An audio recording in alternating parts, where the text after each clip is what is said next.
When you consider the proposals that management have put to us over 12-hour shifts, what they're actually seeking, we calculated this and they didn't dispute it, were an extra 175 hours of work per year, extra hours of productivity per year for each firefighter, which equates to just over an extra 4 weeks' work. And what they've basically said when we asked them if they were prepared to give anything back in terms of the extra productivity that they're seeking, what they were prepared to give back to our members, they made clear they wanted to do it at nil cost.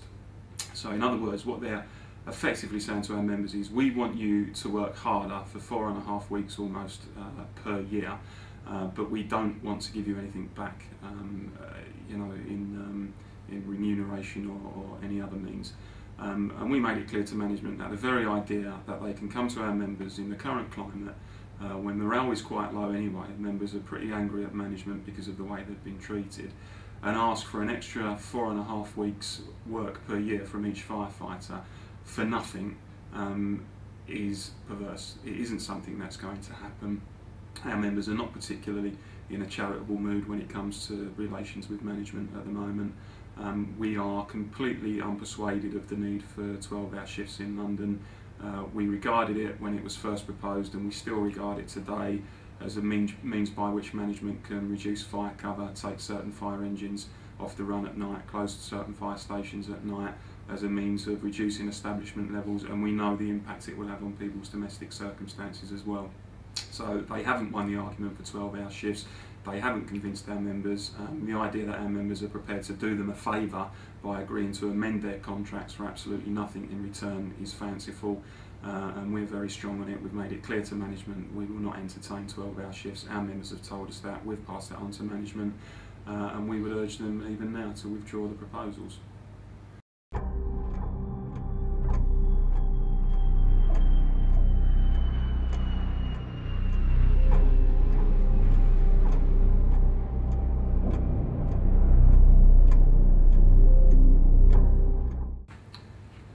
We hope that authority members and brigade managers will see sense and realise that there's massive resistance to 12-hour shifts in London, that it isn't something the FBU is prepared to entertain, that if necessary we will have a legal battle on it, but also that we'll have an industrial battle on it. If management give us notice that they intend to impose 12-hour shifts over our heads, then they will have, without sounding melodramatic, they will have the mother of all industrial battles.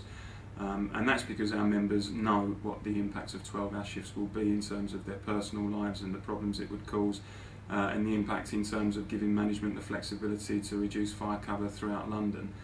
We hope some of the more sensible voices on the fire authority and amongst brigade management will hold sway and realise that this really isn't a battle worth having, but if it's one that they insist upon having, we're no doubt that our members are going to be equal to it.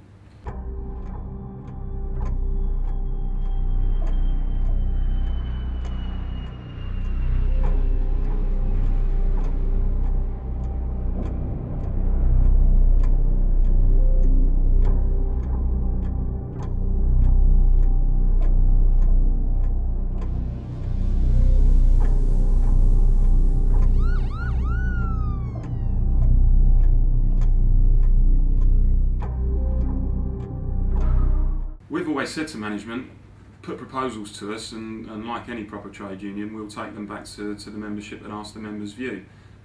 We've said to management we've got a clear members' position on 12-hour shifts. Our members voted in a consultative ballot almost 3 years ago. 98% of members voted against 12-hour shifts, so that was pretty conclusive, and we've taken that back to management. And we've said to them, if you want to put alternative proposals, do so, and we'll take them back to the members again. Nothing will be accepted or rejected without the explicit endorsement of the membership. Management haven't put any formal proposals outside of 12-hour shifts. As and when they do, those proposals will go back to the members. But if the members tell us, whatever proposals come forward, that they're unacceptable, we have absolutely no qualms at all about going back to management and giving them that message. Management have got to remember that when our members entered the service, they signed a contract saying that they would begin a day shift at 9 and they would begin a night shift at 6 o'clock. Now management effectively are seeking a favour from members. They're saying to members, we want to vary your contracts. Now, you know, when two people or two parties sign a contract and one party seeks change, it usually means the other party has to agree before that change can be brought about. So in essence, what management are asking is our members' indulgence. They're asking our members to do them the favour of allowing them to vary our contracts.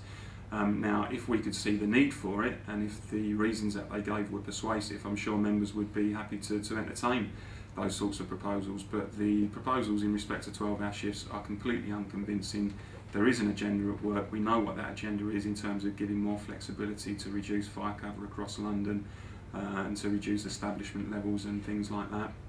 And whilst that remains the case, I'm sure our members are going to be resolutely opposed to 12-hour shifts.